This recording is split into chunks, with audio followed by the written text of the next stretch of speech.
بسم اللہ الرحمن الرحیم۔ کورنگی 48D اوپر پہاڑی کراچی سے ہمارے پڑوسی دوست اور گروپ ممبر آف دعوت حق محترم جناب شہزاد ولد شکیل بھائی صاحب نے یہ پوچھا ہے کہ اگر کوئی میاں بیوی لڑائی میں یعنی آپس میں لڑائی ہو جائے، حالت غصہ میں اللہ کی قسم کھا لیں، قرآن پاک کی قسم کھائیں اور کلمہ شریف پڑھ کر یہ کہیں کہ ہم دونوں بہن بھائی ہیں، یعنی ہیں میاں بیوی لیکن اپنے آپ کو کہہ دیں بہن بھائی ہیں، تو اس صورت میں ان کا رشتہ قائم رہے گا یا نہیں، یا انہیں دوبارہ نکاح کرنا پڑے گا؟ تفصیلی شرعی رہنمائی کر دیں۔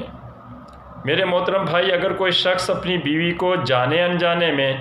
بھول کر یا لڑائی جھگڑے میں حالت غصہ میں بہن، بیٹی، بیٹا یا ماں کہہ دے تو اس سے نکاح پر کوئی اثر نہیں پڑتا، مگر یہ سب لفظ اپنی بیوی کو بولنا لغو، فضول اور مکروہ اور یعنی کہ بلا وجہ کا غلط کام ہے۔ فقہاء کرام فرماتے ہیں کہ چونکہ ان سب الفاظوں میں ماں، بہن، بیٹی سے تشبیہ دینا نہیں پایا جاتا، بلکہ بیوی کو ماں، بہن، بیٹی کہا، اور نہ ہی ان الفاظ کے کہنے میں اس کی طلاق کی نیت تھی، تو ان سب لفظوں سے نہ تو طلاق ہوگی اور نہ ہی زہار ہوگا، اور میاں بیوی کے نکاح پر کوئی اثر نہیں پڑے گا، دونوں کا نکاح بدستور قائم و دائم رہے گا۔ ہاں، اگر کوئی شخص اپنی بیوی کو ماں، بہن، بیٹی سے اس طرح تشبیہ دے اور یوں بولے تم میری ماں، بہن یا بیٹی کی طرح ہو، یا ماں، بہن، بیٹی کے جسم کے کسی ایسے حصے سے بیوی کے کسی ایسے حصے سے تشبیہ دے کر کہتا ہے کہ جس کو دیکھنا اس کے لیے جائز نہیں، تو اس سے زہار ہو جاتا ہے کہ جس کا کفارہ ادا کیے بغیر اس پر بیوی حلال نہیں ہوتی، اور اسی طرح ان الفاظ کہتے وقت اگر طلاق کی نیت ہو تو طلاق واقع ہو جاتی ہے۔ البتہ ماں، بہن، بیٹی کے الفاظ اپنی بیوی کو کہنا ایک ناپسندیدہ اور گناہ کا عمل ہے کہ جس سے بچنا لازم اور ضروری ہے۔ اب بصورت مسئلہ حالت غصہ میں میاں بیوی میں لڑائی جھگڑے کے دوران اللہ کی، قرآن پاک کی قسم کھائی، کلمہ پڑھ کر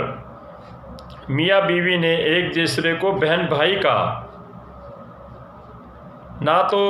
اس سے طلاق ہوئی نہ ہی زہار ہوا، بلکہ ایک ناپسندیدہ ترین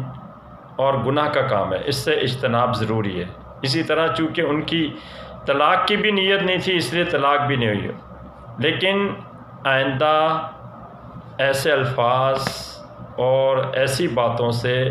پرہیز کرنا لازم اور ضروری ہے۔ یہ الفاظ کہتے ہوئے جو میاں بیوی نے اللہ و قرآن پاک کی قسم کھائی، کلمہ پڑھ کر یہ الفاظ کہے اور جھوٹی قسم کھائے کہ جسے یمین غموس بھی کہتے ہیں، یہ ایک قسم کا گناہ کبیرہ ہے اور شدید ترین جرم ہے کہ جس کا اگرچہ کہ کوئی کفارہ نہیں ہے، مگر اس سے استغفار و توبہ کرنا ضروری ہے اور آئندہ کے لیے اس سے بچتے رہنا لازم اور ضروری ہے۔ بخاری شریف میں اللہ کے نبی صلی اللہ تعالی وسلم نے ارشاد فرمایا کہ